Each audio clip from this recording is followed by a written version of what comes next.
Hello साथीहरु, तपाईहरु सबैजना सन्चै हुनुहुन्छ होला र म पनि सन्चै आरामै छु। आजको मेरो दिनको सुरुवात हुन्छ 30 दिन अगाडिबाट काममा छुट्टी बसेको कार्यकक्षमा फेरि सुरुवातबाट। सुरुमा त म काम गर्ने ठाउँ चाहिँ मेरो घरको अगाडि नै छ, त्यसैले खाना खाएर म जान्छु काम गर्नलाई। काममा जान साथ सम्पूर्ण सामानका अर्डरहरु निकालेर हामी लाग्छौं गाडीमा लोड गर्न। सामानको लोड सकिएपछि हामी जान्छौं त्यो सामानलाई पसलमा पुर्याउन। र साथीहरु, यो के को पसल हो, के सामान पाउँछ यो चाहिँ म अर्को भिडियोमा बनाउँछु। यो चाहिँ अहिले तपाईहरुलाई मैले काम गर्ने मेरो ठाउँ चाहिँ देखाउँदै छु। अर्को भिडियोमा चाहिँ के को पसल हो, यसमा के सामान पाउँछ म तपाईहरुलाई सम्पूर्ण विस्तृत रूपमा जानकारी दिने नै छु।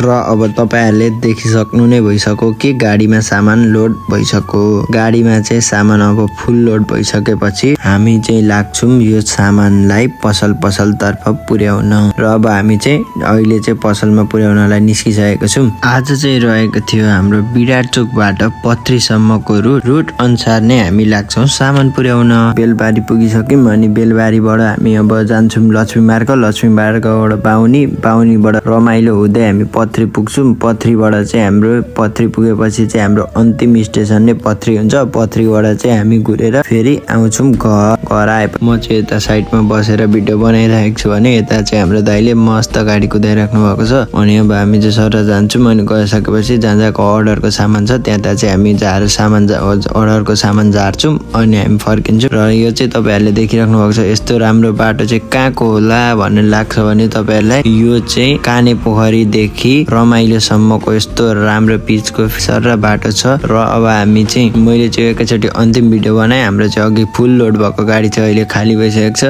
हाम्रो गाडी चाहिँ कहाँ पुगेर खाली भयो भन्नुहुन्छ भने यो पत्री चोकमा पुगेपछि चाहिँ हाम्रो गाडी खाली भयो। र अब हामी चाहिँ फर्किनु पर्छ घरतिर। अब चाहिँ हामी घरतिर फर्किसकेको छौँ। र तपाईलाई चाहिँ मेरो भिडियो मन पर्छ भने लाइक कमेन्ट शेयर सब्स्क्राइब गरिदिनु। फेसबुकमा हेर्दै हुनुहुन्छ भने फलो गर्नु, लाइक गर्नु, शेयर त गर्नुहुन्न, तपाईहरुले मलाई थाहा छँदैछ। अनि अब सबै कुरा त्यस्तै हो। तपाईहरुले मेरो भिडियो यत्रो बेर पर्खेर हेर्दिनु भयो त्यसको लागि धेरै धेरै धन्यवाद। अब यस्तै भिडियो चाहिँ तपाईहरु हेर्न चाहनुहुन्छ भने मलाई चाहिँ फलो गरिराख्नु होला। म चाहिँ यस्तो भिडियो हालिराख्छु। अनि तपाईहरु सबैजनालाई धेरै धेरै धन्यवाद। लाइक कमेन्ट शेयर सब्स्क्राइब गरिदिनु होला।